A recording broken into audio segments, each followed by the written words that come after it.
সতীর হাম দিয়ে জায়গা কিনছে, যখন স্বর্ণের কলস বেরিয়েছে, আশ্চর্য, কয় কিরি স্বর্ণের কলস। ওনার মাথা ঠিক নাই, মাথায় হাত দিয়ে বসে পড়ল। এবার চিন্তা করলো, এত দামি জিনিস, এটা তো এমনি নষ্ট করা যাবে না, এটা তো আমি মালিক না, এটার মালিক তো পূর্বের মালিক। এই জায়গা আগের যে মালিক ছিল, ওই বাড়িতে এই স্বর্ণের কলসটা মাথায় করে নিয়ে চলে গেছে। সুবহানাল্লাহ বলেন। স্বর্ণের কলস মাথায় করে নিয়ে পূর্বের মালিকরে ডাক দিয়া কয়, ও ভাই, আপনার কি মনে নাই? বলে, কি মনে থাকবে ভাই? কয়, আপনার পূর্বপুরুষেরা আপনার জন্য স্বর্ণের একটা কলস মাটির নিচে পুঁতে রাখছিল, ধরেন আপনার স্বর্ণের কলস আমি দেওয়ার জন্য আসছি। এই আমানতের খেয়ানতের গুনাহ নিয়ে কবরে যেতে পারবো না, আপনার এই মাল আপনারে বুঝাই দিতে আসছি, দেখেন তো আপনার মাল বুঝে পাইছেন কিনা। পূর্বের মালিক আমার মতো আপনার মতো বর্তমান যুগের মতো হইলে কইতো যে, চান্দু তুমি মনে করছো এই স্বর্ণের কলস আমার বাপ দাদাই রাখছে, আমি বুঝি জানি না? এটা আমি ভালো করেই জানি, গত মাসে আমি নিজেই রাখছি তোমার একটু টেস্ট করার জন্য, তোমার ইমানটা কেমন।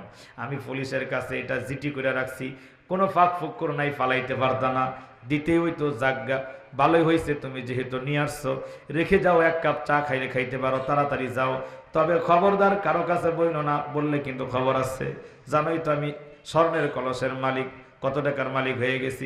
ভয়টাই দেখাইয়া সরাইয়া দিতাম, কিন্তু ওই যুগের মানুষ, ইরানের ঘটনা বলছি বাবারা, ইমানদারি এত সুন্দর, আমানতদারি এত সুন্দর। পূর্বের মালিক ডাক দিয়া কয়, ভাই কি বলেন, আপনি পাগল হয়ে গেলেন নাকি?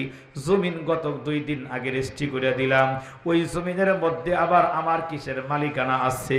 যখন আমি রেজিস্ট্রি করে দিছি আপনার নামে, আমি যখন সাইন করে দিছি, আপনার নামে লিখে দিছি, সাথে সাথে জমিনের উপরে যা আছে, 7 তবাগ জমিন নিচ পর্যন্ত যা আছে, সব কিছুর মালিক তুমি হয়ে গেছো।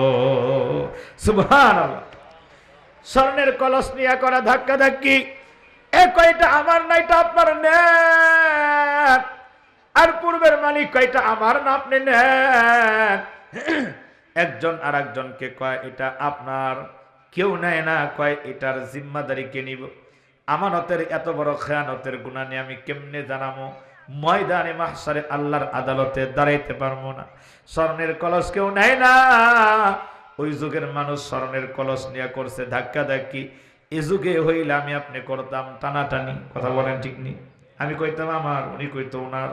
কিন্তু ওই যুগের মানুষের আমানতদারি কত সুন্দর। স্বর্ণের কলসের এই ফাইসালার জন্য কয়েকজনে চলে যাই, খলিফা নওসরওয়ারের কাছে চলে যাই। ইরানের ঘটনা, খলিফা নওসরওয়ারের কাছে চলে গেছে বাজার। ওই খলিফার কাছে গিয়া বিচার দেয়। পূর্বের মালিক কয়, দেখেন তো। নতুন মালিক কয়, আমি 200 টাকা দিয়া এই জমিন কিনছি, আমি কি এই কোটি কোটি টাকার স্বর্ণের কলস কিনছি নাকি? ওনারে বুঝাইয়া দেন, ওনার কলসটা উনি কেন নিব না, আমার ঘাড়ে খামোখা কেন দেয়? আমি এটা গুনাহ, এই আমানতের খেয়ানতের গুনাহ নিয়ে কবরে যেতে পারবো না, ওনারে ওনারটা বুঝাইয়া দিয়ে দেন। এই কথা বললে এবার ওই পূর্বের মালিক কয়, বাদশা নামদার, আপনি ওনারে একটু বুঝাইয়া দেন, আমি যখন জমিন বিক্রি করছি, কিছু বিক্রি করছি, কিছু করি নাই, এমন করে করছি নাকি? বাইসা বাইসা আমি বিক্রি করি নাই। যখন আমি রেজিস্ট্রি করে দিছি, জমিনের উপর থেকে নিচ পর্যন্ত যা আছে সব কিছু তার নামে লিখে দিছি। সুবহানাল্লাহ। এই কথা শুই না বাদশাহ তো আশ্চর্য মিয়া। বর্তমান যুগের বাদশাহ হইলে, এই যুগের বাদশাহ হইলে কইতো কে রে, সলিমুদ্দি আর কলিমুদ্দি, মাটির নিচের জিনিস নিয়ে তোমরা করছো ধাক্কা ধাক্কি। এটা তোমরা জানো না, মাটির নিচের জিনিস কোনোদিন জনগণ মালিক হয়? এটা তো দেশের সম্পদ, রাষ্ট্রীয় কোষাগারে জমা দিয়া হাইটা বাড়ি যাও চান্দু, কথা বলেন ঠিক না? এই কথা বইলা সরকার রাইখা দিত। আর ওই যুগের বাদশাহ কেমন আমানতদারি। খলিফা নওসরওয়ার কয় কি, তোমাদের মধ্যে এত সুন্দর আমানতদারি, এটা বড় ভালো লাগছে আমার কাছে। তো তোমাদের কোনো বাচ্চা কাচ্চা আসেনি? একজন কয়, আমার একটা বিয়ের যোগ্য ছেলে আছে, আর একজন কয়, আমার বিয়ের যোগ্য একটা মেয়ে আছে। কয়, তাইলে আর দেরি করে লাভ নাই, তোমরা দুইজন বিয়াই হইলে বড় মানাইব। সুবহানাল্লাহ বলেন না? বাদশা বিচার করে দিলাম। বাদশা কয়, তোমাদের ছেলে আর মেয়ে দুজনকে বিয়ে পড়াইয়া দাও, আর এই স্বর্ণের কলসটা ওদের বিয়েতে উপহার দিয়া দাও। এত সুন্দর ফয়সালা বাদশা দিয়ে দিচ্ছে। এবার পূর্বের মালিকও খুশি, পরের মালিকও খুশি, খুশিতে দুজন চলে গেছে। এমন আমানতদারি আগের যুগে ছিল বাজার, এই আমানতদারি এখন বর্তমান যুগে নাই।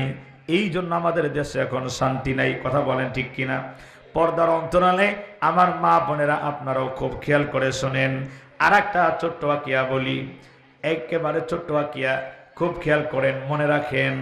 আগের দিনের ঘটনা, রশিদ আহমদ গঙ্গুহি রহমতুল্লাহি আলাইহি লিখিত কিতাব তাসকিরাতুর রশিদ কিতাবের মধ্যে ঘটনাটা এমন করে আসছে। একজন বৃদ্ধা মহিলা, একেবারে বয়স্ক মানুষ, লাঠি ভর করে করে হাঁটে। বৃদ্ধা মহিলা লাঠি ভর করে করে হাঁটে গেছে ঘি কেনার জন্য। আগের যুগের ঘটনা, এত ঘন ঘন কাছে কাছে অত দোকান আগের যুগে ছিল না। বহু দূর দূর 2 মাইল 3 মাইল 5 মাইল পরে পরে হাট মিলত, সপ্তাহে 7 দিনে একদিন। কথা বলেন ঠিক কিনা? বৃদ্ধা মহিলা লাঠি বর করে করে বহু কষ্ট করে হাঁটে গেছে। হাঁটে গিয়া ঘি কিনা আনছে। খুব খেয়াল করেন, ঘি কিনা বাড়িতে যখন নিয়ে আসছে, বাবা এই ঘি দিয়া পোলাও রান্না করছে। পোলাও রান্না করার সময় ঘিয়ের পটলির ভিতর থেকে এক পাই একটা পয়সা বেরিয়েছে। কয় পাই? জোরে বলেন না, কয় পাই? এক পাই মানে 100 পাইয়ে মানে 100 পয়সাই হলো 1 টাকা হয়। 1 পয়সা 1 পাই। এটা পেয়ে মহিলা চিন্তা করলো, এটার মালিক তো আমি না, ঘিওয়ালার কাছ থেকে ঘি আনছি, উনি তো এটার মালিক, অতএব এই 1 পাই পয়সা তার কাছে কেমন করে ফেরত দেই। বৃদ্ধা মহিলা আবার 7 দিন পরে লাঠি বর করে করে 2-3 মাইল হেঁটে হেঁটে আবার ওই হাটে গেছে। হাটে গিয়ে দেখে ঘিওয়ালা ওদিন আসে নাই। বৃদ্ধা মহিলা রাগ করে নাই, আবার লাঠি বর করে করে আবার বাড়িতে চলে আসছে। 7 দিন পরে আবার 15 দিন, 15 দিন পর 2 নম্বর হাটের দিন আবার চলে গেছে। হেঁটে হেঁটে আবার গেছে, গিয়ে দেখে ঘিওয়ালা ওদিনও আসে নাই। 2 হাট মিস করছে। আবার 3 নম্বর হাট মানে 21 দিন পর আবারও মহিলা লাঠি বর করে করে কিছু দূর যায়, আবার বিশ্রাম নেয়, আবার কিছু হাটে আবার বসে। বৃদ্ধা হয়ে গেলে মানুষের মাথায় শক্তি থাকে না, একাধারে বেশি লম্বা সময় হাঁটতে পারে না। মহিলা কিছু হাটে কিছু জিরায়, আবার এই হাটে আবার জিরায়। যেতে যেতে কষ্ট করে গেছে। 21 দিন পর গিয়ে দেখে ওই দিন ওই ঘিওয়ালা আসছে। ডাক দেয়া কয়, ঘিওয়ালা ভাই, আজ থেকে আমি 21 দিন পূর্বে আপনার কাছ থেকে আমি ঘি নিছিলাম। ঘিয়ের পটলির ভিতরে 1 পাই একটা পয়সা বেরোইছে। ওই 1 পাই পয়সাটা ফেরত দেওয়ার জন্য প্রতি হাটে আমি হেঁটে হেঁটে আসি, আপনারে পাই না। আপনি কেন আসেন না? আপনার 1 পাই পয়সাকে আপনারে আমি দিব না। 1 পাই এই পয়সার আমানতের খেয়ানতের গুনাহ লইয়া হাসরের ময়দানে আমি বুড়ি দাঁড়াইতে পারবো না, এই জন্য এটা আমি আপনারে ফেরত দিতে আসছি। ঘিওয়ালা বড় আশ্চর্য হয়ে গেল, কয় কি 1 পাই একটা পয়সা ফেরত দেওয়ার জন্য বুড়া মানুষ আমার কাছে প্রতিনিয়ত হেঁটে হেঁটে আসে। 1 পাই পয়সাটা রেখে এবার ওই ঘিওয়ালাও দোয়া করলো, আল্লাহ গো, তোমার এমন বান্দি দুনিয়ায় এখনো আছে। আল্লাহর কি কাম, ওই মহিলা বাড়িতে ফেরার পথে আবার আজরাইলের কাছে ধরা পড়ে গেল। মহিলার মৃত্যু হয়ে গেল, মহিলার মরণ হয়ে যায়। গ্রামের মানুষ তারে মহিলারা গোসল করায়া কাফনে জড়াইয়া রেডি করে দিচ্ছে। পুরুষ লোকেরা ওই লোকটার মহিলার জানাজা পড়ে ফেলছে। জানাজা শেষ করি না কবরের ভিতরে, কবরের মধ্যে যখন শোয়া দিছে বাজার, কবরে শোয়া দিয়া বাঁশের ডাউট গুলো দিতে শুরু করলো। বাঁশের ডাউট গুলো দিতে দিতে একেবারে কবর শেষ হয়ে গেছে। প্রায় 2টা একটা বাঁশের ডাউট বাকি আছে। কবরে মাটি দেওয়ার জন্য চতুর্দিক দিয়ে মানুষ দাঁড়ায় থাকে। কথা বলেন ঠিক কিনা? চতুর্দিকের মানুষগুলোর মধ্যে থেকে একজন বইলা ফেললো, তোমরা লক্ষ্য করছো নি? দেখো তো কেমন একটা সুগ্রাণ নাকের মধ্যে আসে, তোমাদের আসেনি? বহু লোকে একসাথে বলে ফেললো, হ্যাঁ, অপরিচিত একটা গ্রাণ আমাদের নাকেও আমরা পাচ্ছি। কিসের গ্রাণ? বলে কবর থেকে আসতেছে। এই কথা বলতে না বলতেই ওই কবর থেকে বুড়ি কাফনে জড়ানো, কাফনের ভিতর থেকে বুড়ি আরবি ভাষায় কথা বলে। সুবহানাল্লাহ বলেন। আরবি ভাষায় বুড়ি কথা বলতেছে। বাবা, মানুষগুলো, সাধারণ মানুষগুলো বলো আশ্চর্য হয়ে গেছে, কি রে ব্যাপার, এই মহিলা কাফনে জড়ানো কথা বলে কারণ কি? ওই যুগের আল্লাহর ওলি খাজা আহলুল্লাহ রহমাতুল্লাহি আলাইহি, ওই আল্লাহর ওলির কাছে মানুষগুলো দৌড়ায়া যায়। আল্লাহর ওলির কাছে গিয়া বলতেছে, ও আল্লাহর ওলি আপনি একটু আসেন তো, দেখেন না কবরের মধ্যে কি অবস্থা। বলে কি হয়েছে? কয় আপনি আসেন দেখেন, আপনি শোনেন। আরবি ভাষায় মহিলা কবর থেকে কথা বলে, আমরা বুঝি না। এই কথা শুই না খাজা আহলুল্লাহ রহমাতুল্লাহি আলাইহি কবরের পাশে এসে দাঁড়ায়া, কবরের পাশে এসে ওই মহিলার কথা শুনলেন। খাজা আহলুল্লাহ রহমাতুল্লাহি আলাইহি ডাক দিয়া বলে, ও জগতের মানুষেরা, এই মহিলা এই কথাটাই বলতেছে, ও সমাজের মানুষেরা, আমি এক পয়সার আমানতের খেয়ানত করি নাই। খবরদার, আমানতের খেয়ানত কেউ তোমরা করবা না। এক পয়সার আমানতের হেফাজত করতে গিয়া আমি বুড়ি যত কদম কদম হেঁটেছিলাম, আমার আল্লাহ তাআলা কতগুলো কদম কদম গনে গনে জান্নাতের মাকাম কবর থেকেই বাড়াইয়া দিছে। সুবহানাল্লাহ। মহিলা কয়, আল্লাহর ওলি খাজা আহলুল্লাহ রহমাতুল্লাহি আলাইহি বলতেছিলেন যে মহিলা এটা বলে, হে জগতের মানুষেরা, খবরদার তোমরা কিন্তু আমানতের খেয়ানত করবে না। কেননা আমি এক পয়সার আমানতের হেফাজত করতে গিয়া যত কদম আমি হেঁটেছিলাম, আমার আল্লাহ তাআলা আমার প্রতিটা কদম গনে গনে আমাকে জান্নাতের মাকাম কবর থেকেই বাড়াইয়া দিছে। সুবহানাল্লাহ বলেন না? এই জন্য আমি বলবো, এক পয়সার আমানতের খেয়ানত করে নাই। ও পর্দার অন্তরালের আমার মা বোনেরা, খবরদার পাশের বাড়ির ভাবির কাছ থেকে যে রান্নার সময় মাঝে মাঝেই লবণ ফোড়ায়া যায়, হলুদের ফাঁকি ফোড়ায়া যায়, পেঁয়াজ থাকে না, কাঁচামরিচ থাকে না, ভাবিলো আমারে আজকে একটু লবণ দাও, 2 চামচ লবণ দিল। আবার 7 দিন পরে, ও ভাবি আমার হলুদের ফাঁকিটা নাই, 2 চামচ দাও না, রান্না করি, আনলে দিয়া দিমুনি, আনলে দিয়া দিমুনি কইয়া কইয়া 5 বছর বইরে যে কত হলুদের ফাঁকি, মরিচের ফাঁকি আর লবণ নিছে, এখন হিসাব করলে দেখা যায় 2, 4, 5 কেজি হইব। কথা বলেন হইতে পারে?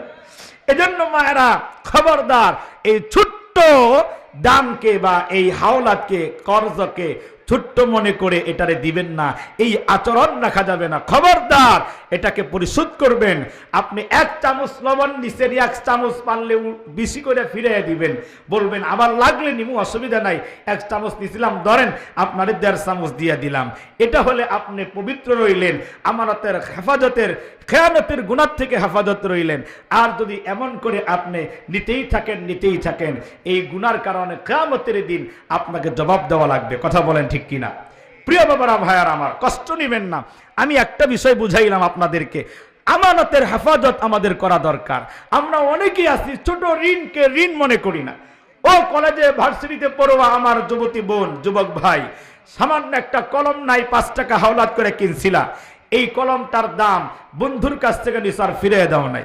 একদিন ঝালমুড়ি খাইছিলা, এক দোকান থেকে চকলেট কিনা খাইছিলা, কিন্তু এই টাকাটা আর 2 টাকা মনে করে দাও নাই। খবরদার, কিয়ামতের দিন এই 2 টাকার ঋণ শোধ করতে গিয়া তোমার না আবার জাহান্নামে যাওয়া লাগে।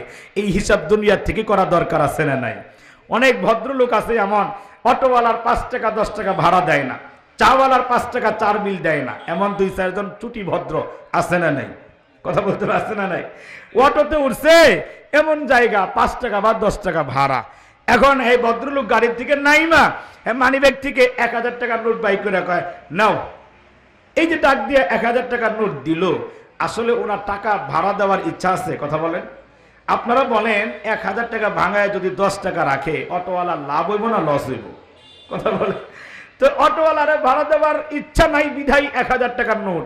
বলবেন হুজুর ভাঙতি নাই, তাহলে তোমার আন্দাজ করে ওঠা উচিত ছিল যে 5 টাকা ভাড়া, 10 টাকা ভাড়া, আমি 1000 টাকার নোট দিলে এটা আইনগতভাবে এটা লজিকের মধ্যে পড়ে না, এটা বেআইনি।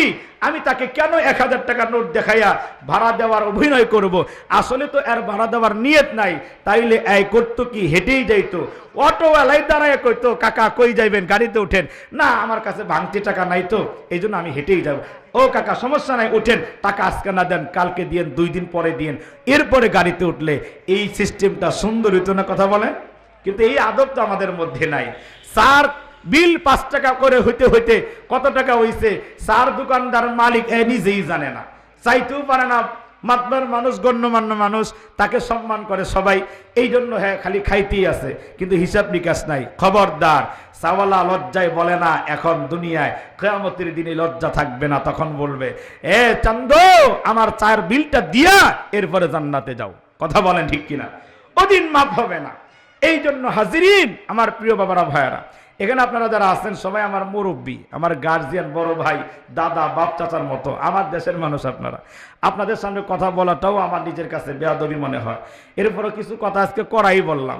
অনেক কথা যেগুলো আমাদের বাস্তবিক দোষ, এগুলো বলছি, কষ্ট পাইছেন আপনারা? এই আজকের মাহফিলের অতিথি ওই যে আমার প্রিয় ভাই সানোয়ার ভাই, ওই যে আমার ভাই জানা এসে বসছে। এই অনেক মুরব্বী আছেন, অনেক উলামায়ে কেরাম আছেন, যাদের সামনে কথা বলা আমার চলে না, এরপরও কিছু কথা বলছি। কথায় যদি ত্রুটি হয় ক্ষমা করবেন। আমলযোগ্য কথাগুলো আমরা সকলে আমল করবো ইনশাআল্লাহ। আল্লাহ তাআলা যেন আমাদের বোঝার তৌফিক দেন। বলছিলাম 4টা গুণের কথা, একটা বলছি মোটামুটি ভাবে, একটা ক্লিয়ার করে বললাম, আরো 3টা আছে, বাকি আবারও কখনো সুযোগ হলে বাকি 3টা বলবো ইনশাআল্লাহ।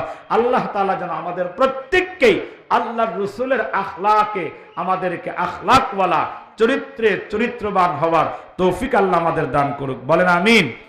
আল্লাহ তাআলা আজকের মাহফিলকে কবুল করুক, গ্রামবাসীকে কবুল করুক, আয়োজনকারী যারা তাদেরকে কবুল করুক, উত্তম জাযার কল্যাণ দিক, এই মাহফিলকে এলাকাবাসীর জন্য হিদায়াতের জারিয়া বানাক, আমিন আমিন। ওয়া আখিরু দাওয়ানা আনিল হামদুলিল্লাহি রাব্বিল আলামিন। আসসালামু আলাইকুম ওয়া রাহমাতুল্লাহি ওয়া বারাকাতুহু।